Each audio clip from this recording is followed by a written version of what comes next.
Bienvenidos un día más a Tradición Viva Televisión. Hoy traemos un invitado excepcional, Ernesto Ladrón de Guevara. Recientemente ha publicado Nueva Defensa de la Hispanidad, un tema que cada día está más en boga. Desde luego, Ernesto Ladrón de Guevara, para parte de la sociedad española, no necesita presentación. Tiene una larga trayectoria en la vida pública vasca y, por tanto, española.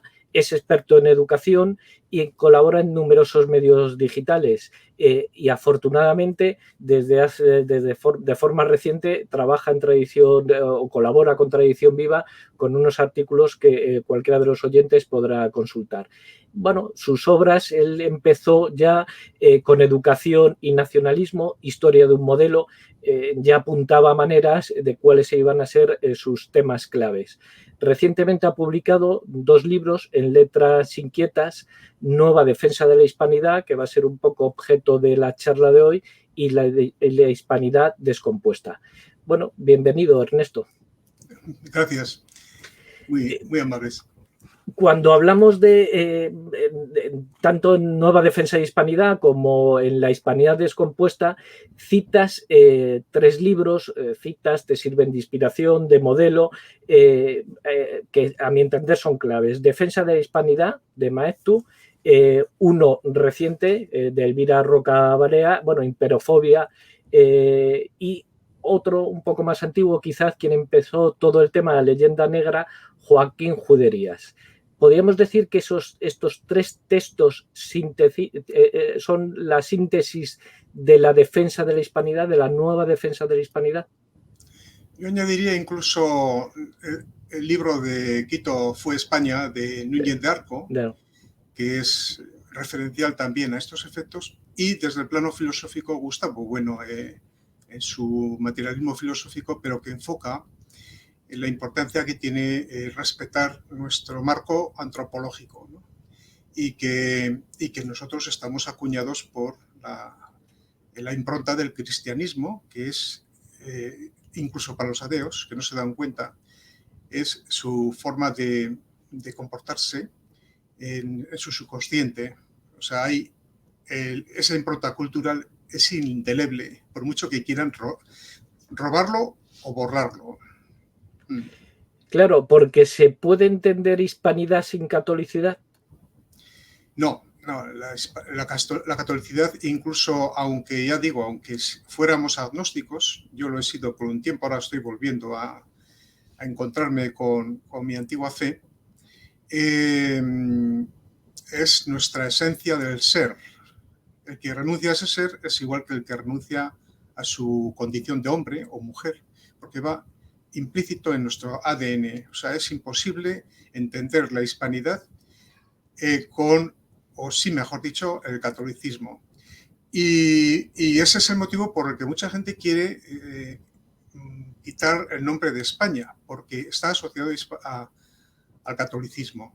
Es tal el ímpetu contra el catolicismo hoy que prefieren destrozar España antes que sobreviva la raíz y la impronta de ese catolicismo que fue como bastión principal España. No hay más que ver que los papas encomendaron a los reyes católicos la misión de evangelizar América. Claro, ese puede ser el motivo cuando uno profundiza en todos los temas de la hispanidad. Muchas veces vienen confundidos los ataques a la hispanidad con los ataques a la catolicidad. Ese puede ser precisamente el motivo, ese ir de la mano donde se confundan los ataques e incluso se traten de ocultar los méritos de ambos, de la hispanidad y de la catolicidad. No cabe la menor duda. La leyenda negra fue de la mano del protestantismo, pero luego se añadió al protestantismo la masonería. Y la masonería, todos sabemos que tiene una obsesión con la Iglesia Católica, o contra, diría, la Iglesia Católica, y esa fue la fuente por la que se destrozó Hispanoamérica, descoyuntándola, fragmentándola en un montón de trozos que luego, después de aquello, no han podido levantar cabeza ninguno de ellos. Era una gran potencia la hispanidad y acabó descompuesta a causa de esa ingeniería que ya dura más de 200 años. Claro, has hablado de la fragmentación. Efectivamente, estalla por los aires toda la hispanidad, se disgregan decenas de naciones en Hispanoamérica, pero a veces no cometemos el error, a veces desde España nosotros nos ponemos como fuera, como si esto no fuera con nosotros. ¿España no es un fragmento más de esa hispanidad desgajada?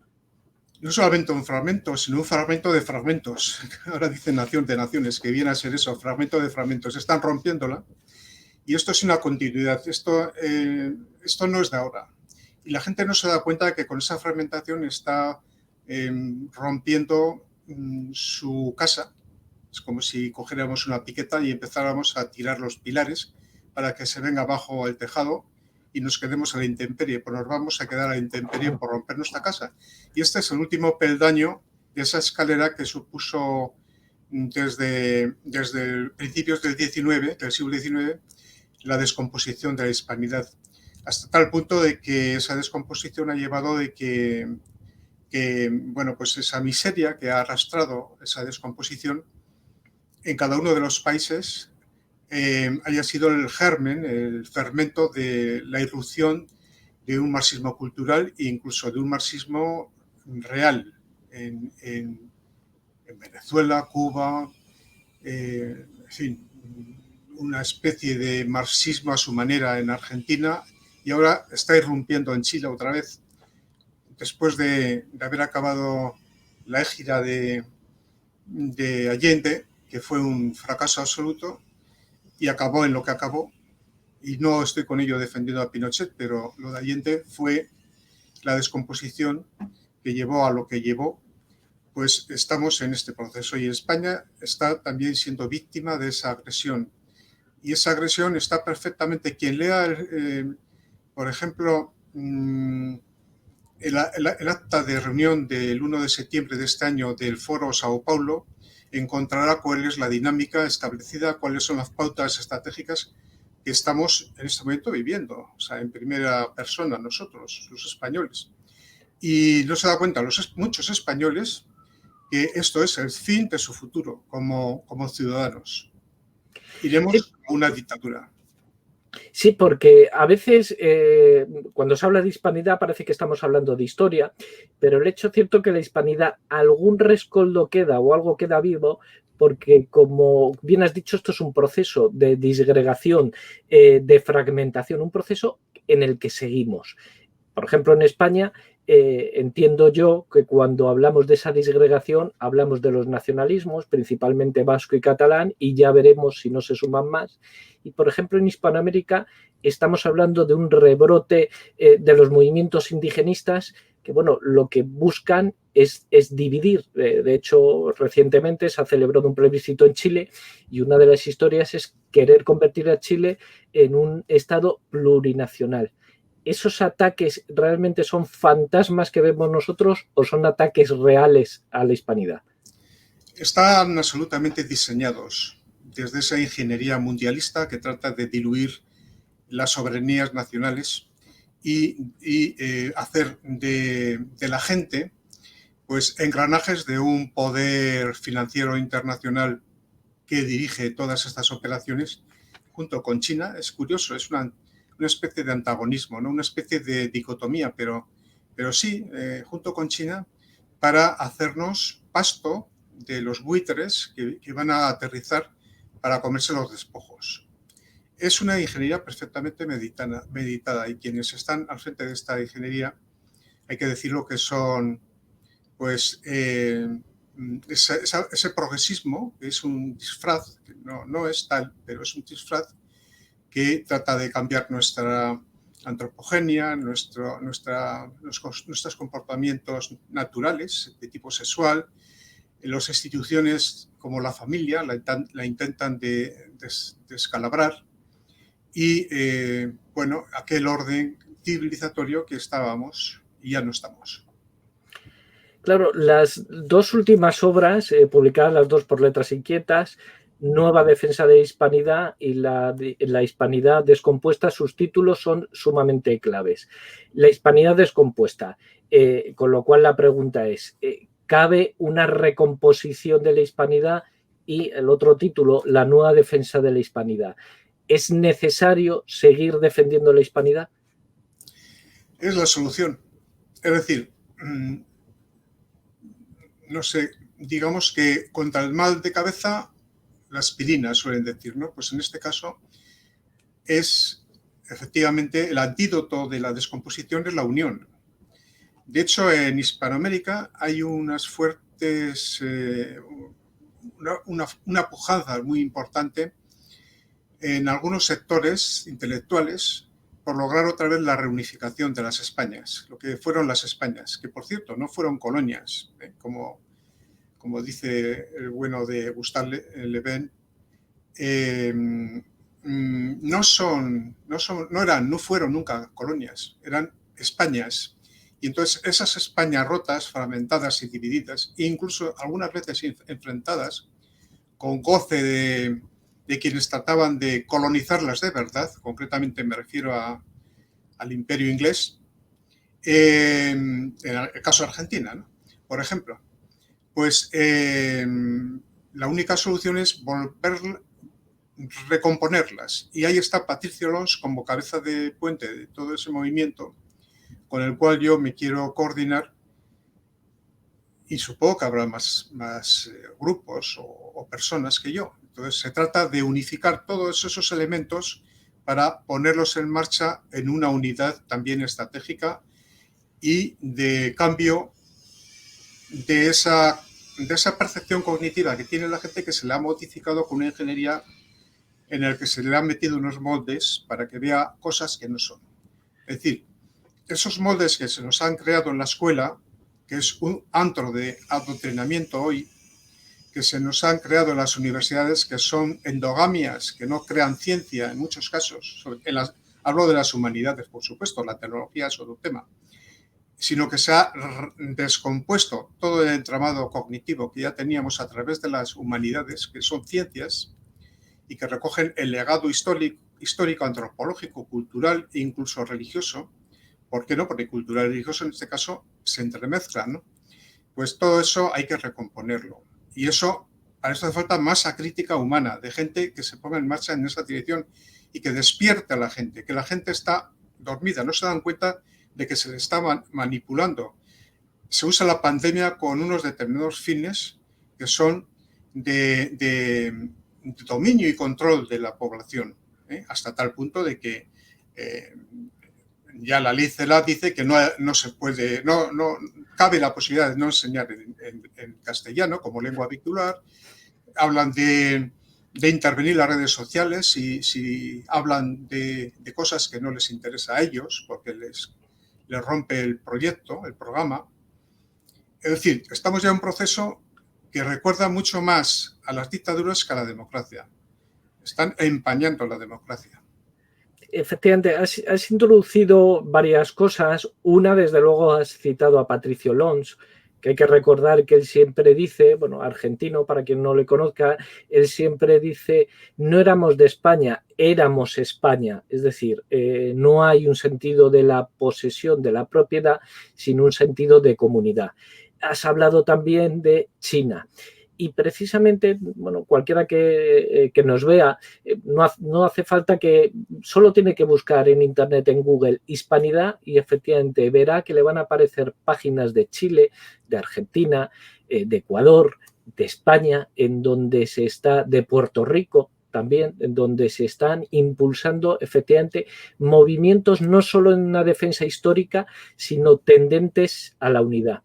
Antes has hablado de China. ¿Puede ser que la hispanidad se configure como un bloque compacto que se pueda oponer a ese nuevo orden mundial que además están utilizando ahora la pandemia para acelerar su imposición? ¿Puede ser un objetivo y puede ser verdaderamente una unión efectiva? Mi libro de la hispanidad descompuesta termina precisamente con una propuesta, que es reforzar esta unidad como defensa. Defensa en lo económico, defensa en lo cultural, defensa en la soberanía que nos pertenece como miembros que queremos definir nuestro proyecto de futuro, que eso es la democracia, poder ejercer tu derecho a decir por dónde debe ir tu nación, tu país, tu lugar donde vives. Igual que quien en una casa divide un salón en 2 habitaciones con un tabique, pues decide poner un tabique para dividirlas y vivir de otra manera, ¿no? Pues eso es lo que nos pertenece a los ciudadanos y todo eso es lo que se nos está robando mediante esa ingeniería. Y esa capacidad de decidir nuestro futuro no se puede hacer sin conocer nuestro pasado, sin unirnos, sin reforzar nuestros lazos para defendernos mejor, con más fuerza. Y todo ese poderío que fuimos un orden mundial civilizador, ¿eh? Entonces sí que fuimos un orden mundial.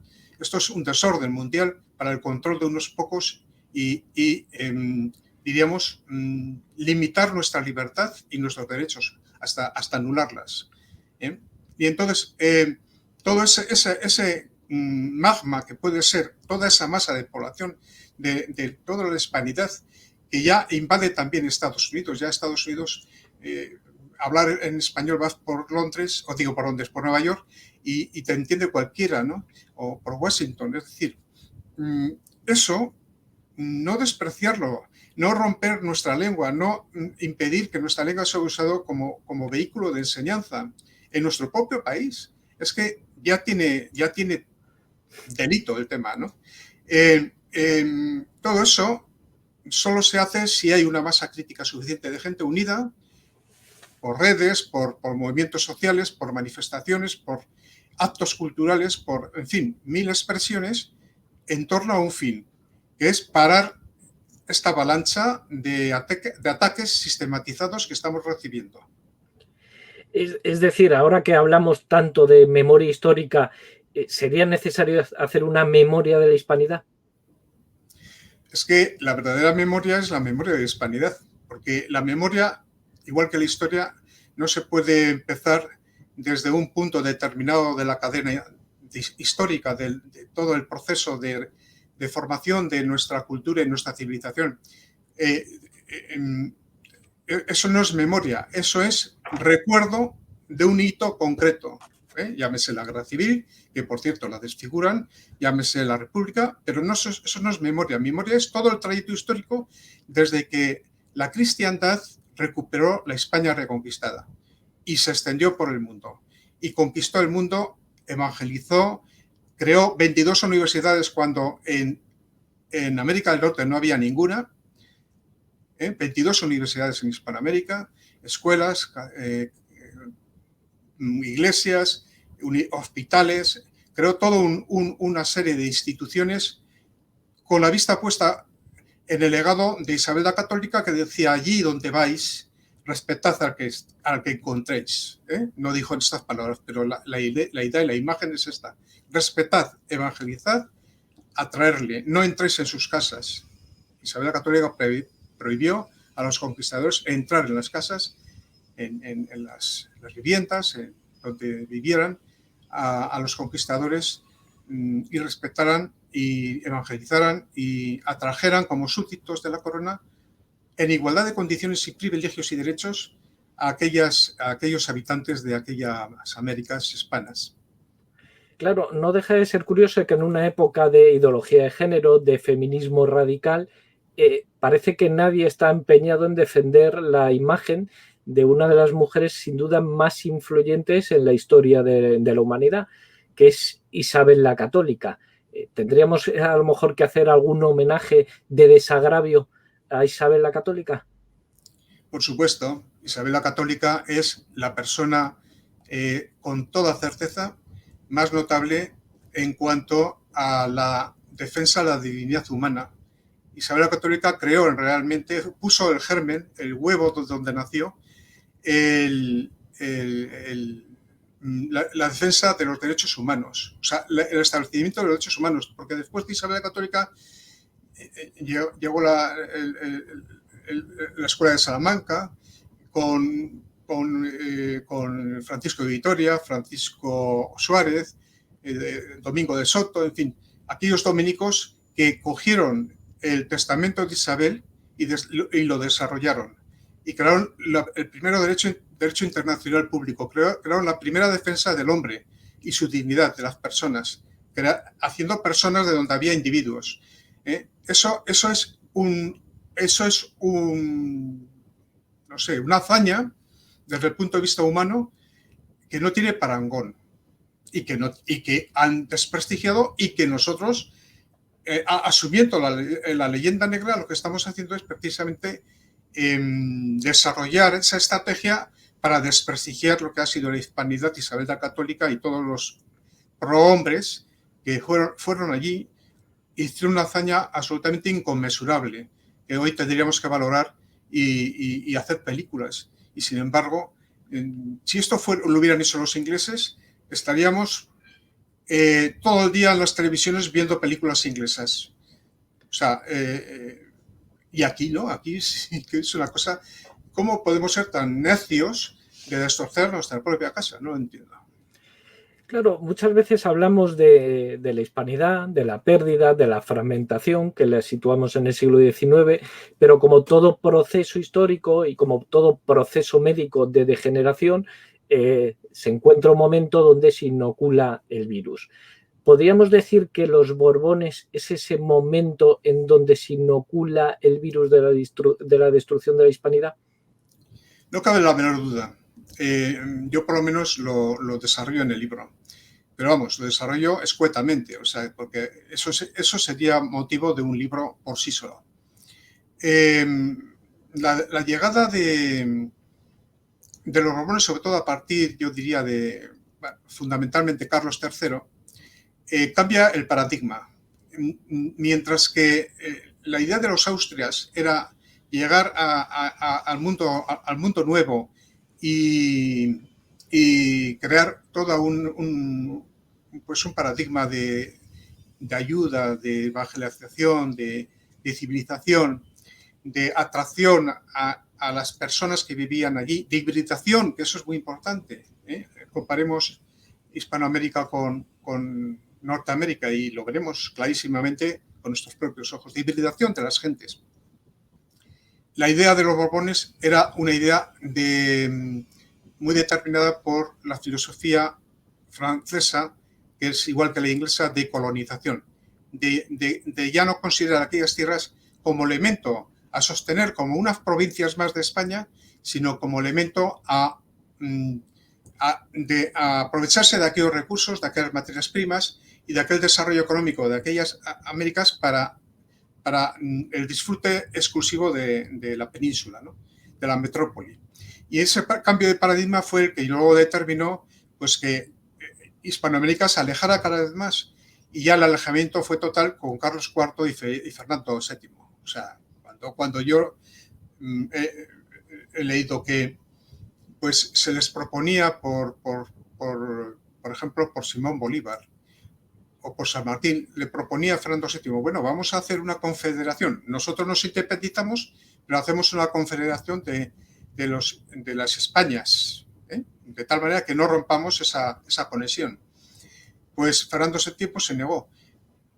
Bien, es verdad que alguna razón tenía, porque en aquellos liberales veía masones que trataban de destruir la corona y traer la república, ¿no? Es verdad que también hay que reconocer el contexto en el que se produjo aquella cerrazón de Fernando VII, porque aquella cerrazón de Fernando VII produjo ya el distanciamiento total y la separación, con lo cual ya aquello fue irrecomponible. Hoy tenemos que recomponerlo. Sí, porque cuando hablamos de hispanidad o incluso a lo mejor más visto nosotros como españoles de España, el mayor problema nuestro es una falta de unidad o una falta de identidad. Las dos cosas. Bueno, yo diría que primero la falta de identidad, el hundimiento del elemento identitario de los genes que tenemos como españoles, de nuestra cultura, legado histórico y antropología cultural, ha hecho que entren otras identidades falsas. Los movimientos secessionistas identitarios, nacionalista vasco, catalán, incluso gallego, con Feijóo, en fin, ya es para abrirse las venas. O los Baleares, o ahora en Valencia, es decir, y pasaremos a Asturias, luego serán los cátaros, luego serán los extremeños. En fin, esos elementos identitarios fragmentarios han roto el sello de identidad principal, que era el de que todos somos españoles. Y entonces eso lleva a la fragmentación. Pero eso se ha creado desde la historia, la manipulación de la historia, y desde la escuela como lugar de modificación cognitiva, de moldeamiento de las cabezas para que con la falta de conocimientos sean manipulables. Y entonces, cuando una persona es ignorante, es fácilmente engañable y se le lleva al redil determinado que muchas veces vienen desde fuera de España y en este caso también. Claro, y España desde luego fue constructora de hispanidad, eso no cabe duda, pero España también fue una constructora de Europa. Hemos perdido nuestra identidad, no nos sentimos, o muchos no se sienten hispanos, y en el caso concreto de España estamos obsesionados en entrar en Europa, pero ese club no nos acaba de ver europeos. Nosotros somos los del sur, los PIG, como nos llamaban con la crisis económica. ¿Este empeño por Europa es un error estratégico de España, el mirar a Europa y no a la hispanidad? ¿O es que nos vendieron un caramelo completamente envenenado y nos metieron de cabeza a Europa precisamente para impedir esa búsqueda de identidad hispana? Claro, pero no solamente eso, no solamente para deslavazar la identidad española, sino para también expropiarnos la industria, la agricultura y convertir a España, que la había dejado Franco después de los años 60 bastante bien desde el punto de vista industrial, saliendo de aquel agujero negro después de la Guerra Civil, pero todo eso se ha desmantelado, dejándola dependiente exclusivamente del monocultivo turístico, y eso ha creado una situación que ahora lo vemos. Esta pandemia lo está dejando clarísimamente al descubierto, por desgracia, en la que ese monocultivo pues hace que la capacidad de desarrollo, la capacidad de competitividad en esa biocenosis que existe, en el que el pez gordo se come al pequeño, pues no tengamos ninguna capacidad de sobrevivencia, ¿no? Entonces, por eso, de ahí el que argamasar toda esa potencia que supone materias primas, capacidad de explotación de recursos, en fin, incluso de aprovecharnos de nuestra propia lengua como el 15% del PIB que supone el inglés en Inglaterra, y lo estamos desaprovechando absurdamente. Es decir, tenemos unas potencialidades enormes que la entrada en la Unión Europea las hemos perdido de vista y nos hemos subordinado a los intereses del centro de Europa, que son los que realmente se han aprovechado de esa unidad, porque nos ha quitado la industria, nos ha quitado la agricultura en Francia, estamos ahora importando alimentos desde todas partes del mundo y no cuidamos nuestra propia producción agraria y fruticultícola y de piscícola y demás. Y entonces, pues esto no ha supuesto ningún beneficio, esa entrada de Europa, como se ha planteado, ¿no? Y Gustavo Bueno, que no es ningún sospechoso, lo dice claramente en el libro España frente a Europa. En ese libro hace un diagnóstico muy certero desde un plano de análisis sistemático más bien, de los problemas que ha tenido España con la entrada de Europa. Claro, parece que los españoles, escuchándote, no hemos aprendido nada. Y me voy a explicar. Hay bastantes estudios de geopolítica que hablan que la división en los países hispanoamericanos, después de lo que ellos llaman la independencia de España, no fue casual, sino que estaba perfectamente planificado. Se dividieron los diferentes países. Por ejemplo, Chile se dedicaba más a la minería, Argentina se dedicaba más a los cereales y a la industria del ganado, es decir, se dividieron los países de tal manera que ningún país pudiera ser un competidor directo con el Imperio Británico y que en sí no tuviera todas las riquezas de agricultura, industria, minera. En este sentido, parece, por lo que estás diciendo, que España no ha aprendido nada y cuando nos metemos en Europa o nos meten en Europa, nos venden otra vez la misma película y la compramos y dejan a España en un páramo de industria acaban incluso con nuestra agricultura. Estamos importando incluso naranjas de Marruecos, que se lo digan a los valencianos, y nos han convertido en un monocultivo de turismo. Realmente es que no hemos aprendido nada, no hay manera de que abramos los ojos.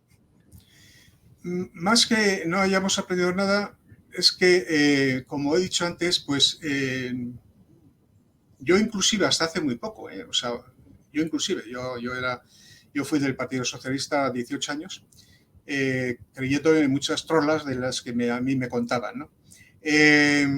Pero, claro, hemos tenido fundamentalmente desde las reformas educativas, pues prácticamente desde la de Villar-Palasí, ¿no? Nos han ido cambiando el chip, haciendo ver que ser español, defender lo nuestro, pues era algo así como ser franquista, como si España la hubiera construido Franco y antes no existiera, vamos. Entonces, esa especie de tótem formado por tabús que de alguna manera nos han imprimido en nuestra cabeza desde los medios de comunicación, desde los órganos de opinión, desde la propia escuela, no dando una referencia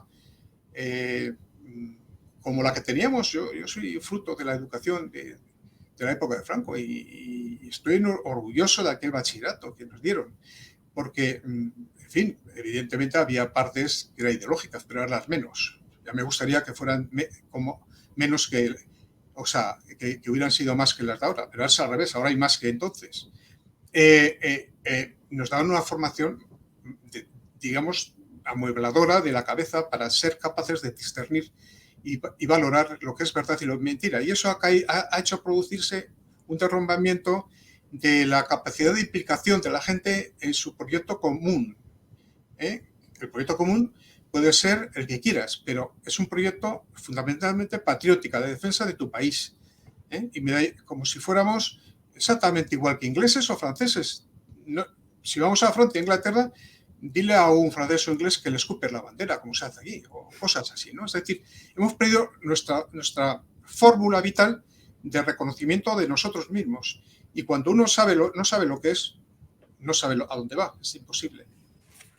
Claro, por lo que dices, para ir concluyendo, desde luego podríamos resumir la importancia que tiene la educación. Y te comento una anécdota.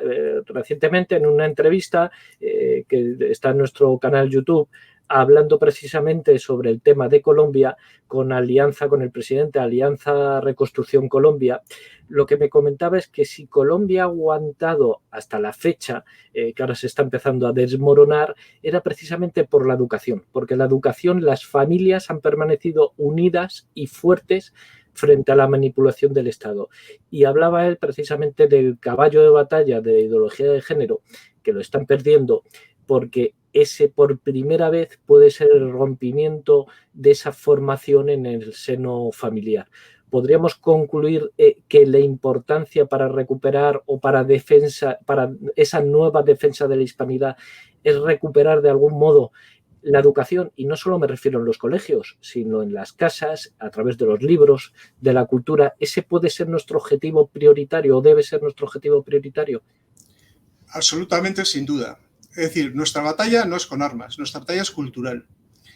Nuestra batalla contra el enemigo, y digo enemigo, porque es que lo es mediante la acción cultural. El desvelar la verdad contra la mentira. La mentira que es la memoria histórica, por ejemplo. Desvelar la realidad de lo que hemos sido y lo que hemos dejado de ser. Encontrarnos con nuestra literatura, con nuestros cuadros del Greco, de Velázquez, y sabiéndolos interpretar en función de su contexto.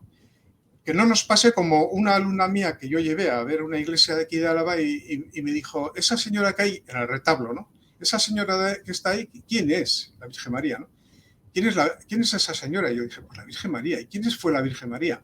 Es decir, eso da el indicativo de a dónde hemos llegado a estar, pero que ni tan siquiera somos capaces de interpretar el arte, porque todo está entrelazado, intercomunicado, y esa batalla cultural debe de revivir, de hacer un revivido de lo que ha sido nuestra cultura desde tiempos inmemoriales, y recuperarla. Bueno, desde luego ha sido un placer conversar contigo.